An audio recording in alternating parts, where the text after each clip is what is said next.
بسم الله الرحمن الرحيم. اللهم صل على سيدنا ومولانا محمد وعلى ال سيدنا ومولانا محمد وبارك وسلم وصلى عليه. رب زدني علما رب اشرح لي صدري ويسر لي امري. مخکې سبق کې ویلو الحمد لله الذي هدانا الى الصراط المستقيم. نو تفسیر د الحمدلله واضح ده او په هدایت کې خبره شو چې دوه معنی اراده طریق ایصال مطلوب کما په کم وخت کې اخلو ناویل شي وا دا غي نه بعد موږ دا خبر کړو چې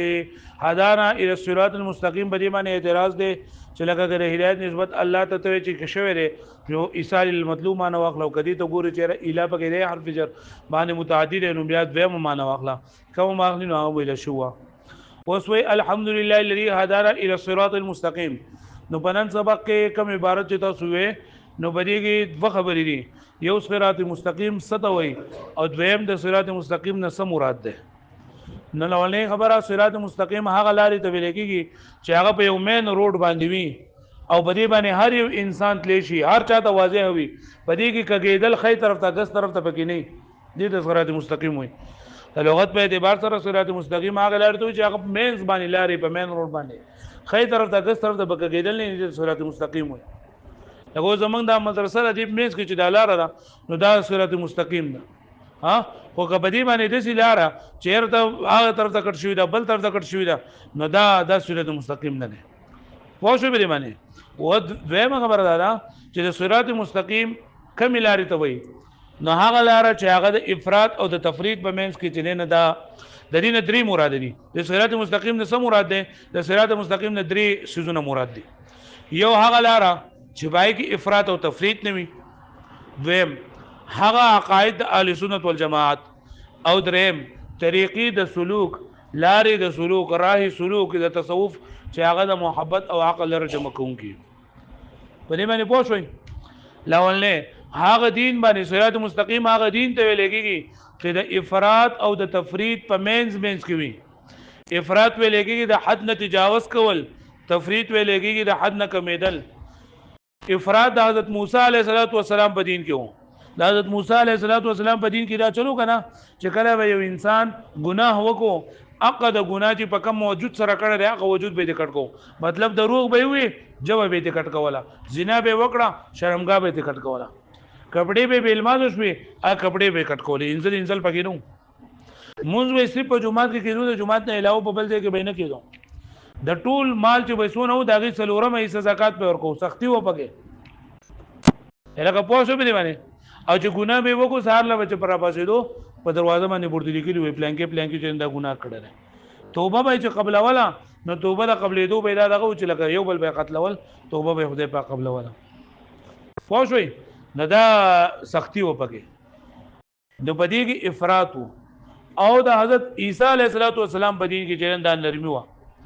اگر حضرت عیسی علیه السلام په دین کې دا نرمي و چې په دې کې شراب چرند پکې حلالو، خنزیر غوخه چرند پکې حلال و، او دغه شانتي د مشرکاتو سره به نکاح چرند پکې حلال و. دا ورسته بیا دغه شي انو په یای کې چې کم کارونه سبو په عیسی علیه السلام په دین کې نرمي و.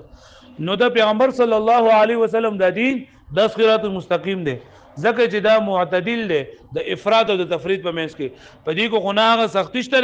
کم چې د حضرت موسی علیه السلام په دین کې و او په دې کې نه هغه نرمي شته کم چې د حضرت عیسی علیه السلام په دې کې دا معتدل لازم ځکه د صراط مستقیم وي. الګه پوښتنه به معنی ها الګه د صراط مستقیم سو مصداق دي درې اول نه سره د پیغمبر صلی الله علیه وسلم دین ته مراد ده ولی زکه چې دا د افراط او د تفرید په منځ کې سره معتدل ده سره او معتدل ولی ده نو بدی کې نه هغه سختی شته کم چې د حضرت موسی علیه السلام په دین کې و او نه په هغه نرمي شته کم چې د حضرت عیسی علیه السلام په دین کې و. دویم نمبر د صراط مستقیم نه مراد دغه الحمدلله ټول تعریفونه غزاد لري دي چې موږ ته هدایت کړی د نه غلارې د نه غلارې څه مطلب ده نه چې موږ ته هدایت کړی دی د دین اسلام یو مطلب دا شو. نو هدانا چې موږ ته هدایت کړی دی د عقاید د اهل سنت والجماعت د صراط مستقیم نه څه مراد دي عقاید د اهل سنت والجماعت ځکه چې د عقاید د اهل سنت والجماعت دا متوسط دي د جبریه او قدریه په منځ کې د روافض او خوارج په منځ کې او د مشبهه او معطله په منځ کې.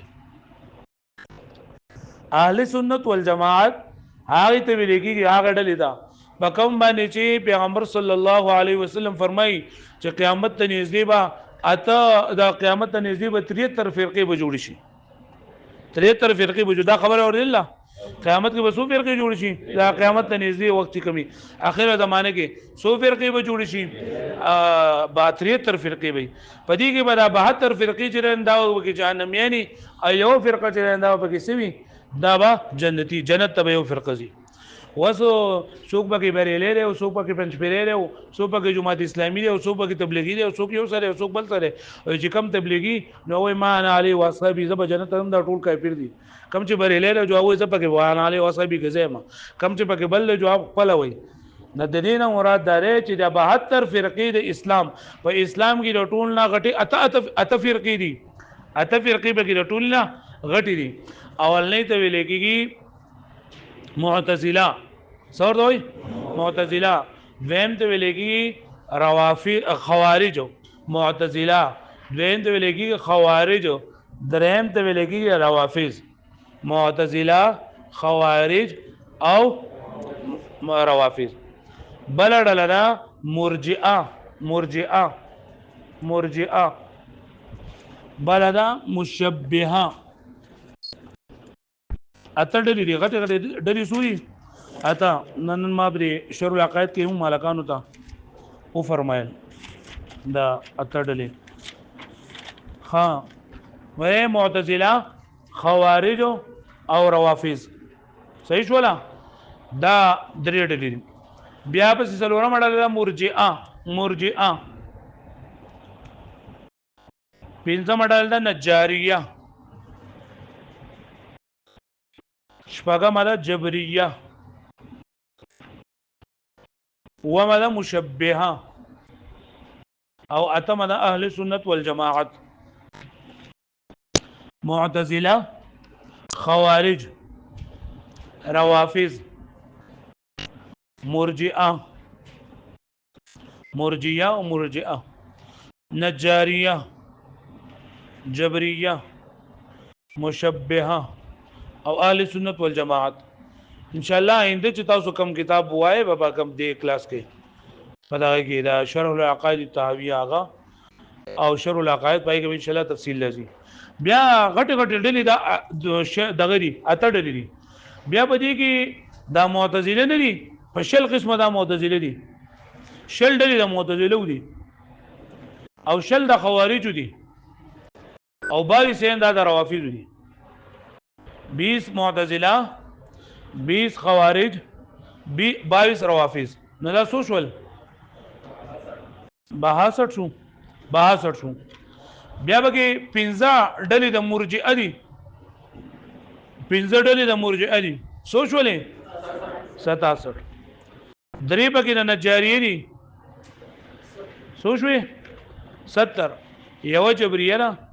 یو مشبهه ده څو شوې او اهل سنت والجماعت په څو شوې 73 نو 73 ډلې داري دا 72 چې کوم دي کنه معتزله روافض او خوارج مرجئه نجاریه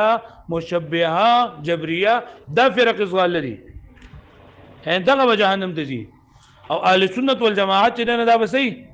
دا به جنت ته دي او پیغمبر صلی الله علیه وسلم چې 73 ډلې بشي دا اهل اسلام به 73 ډلې شي مسلمانان به 73 ډلې شي 72 به په جهنم کې یو ډله به په جنت کې صحابه کرامو ته پوښتنه کو اے الله رسول الله صلی الله علیه وسلم ایو ډله به کومي پیغمبر سلام فرمایل ما انا علیه واصحابي وکم دین باندې چوزه ما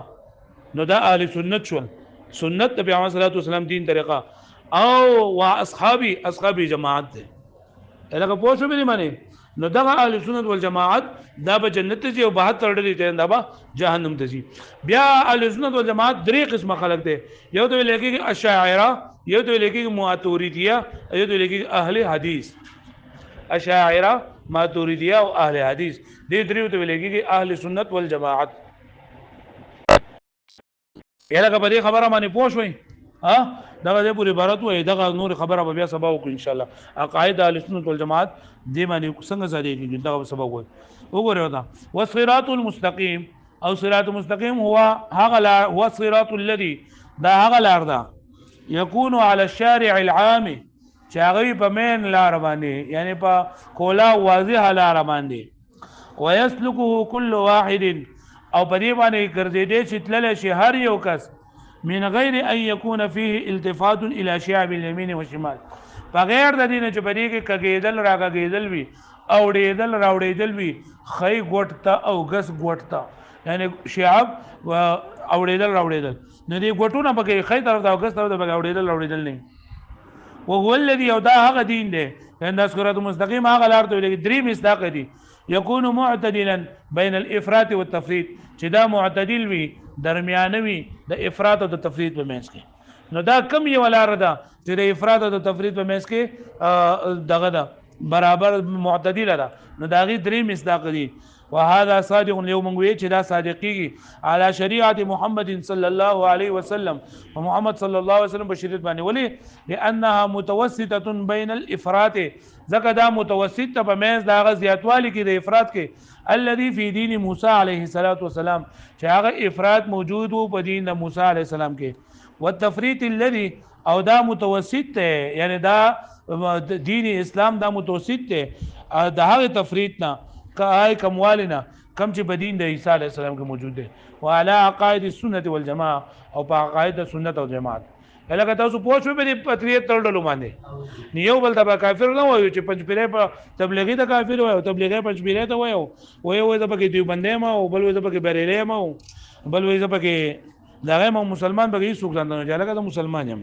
نو ټول نه اول خبره ده چې موږ مسلمانان یو او دا نور ډېری چې نای سره بیا ګورو چې کوم پکې څنګه دي جو هغه په هغه خبره ده وګوري واستاد یو بندې له خو دې د کوپر خبره کوي د اسلام نه انکار کوي نو اگر چې دیو بندې له خو لکه دې ګډ وډ ده عقیده ګډ وډ ده یا پنځ پیرې ده خو چې دې خبرې ګډې وډې کوي نو دې لکه دقیق غلطي یا بریلې ده او شي چې دې ځان چې څوک صحیح جوړي دي زمونږ د چا سره کار دی مونږ صحیح مسلمانان د خیر سره الحمدلله زي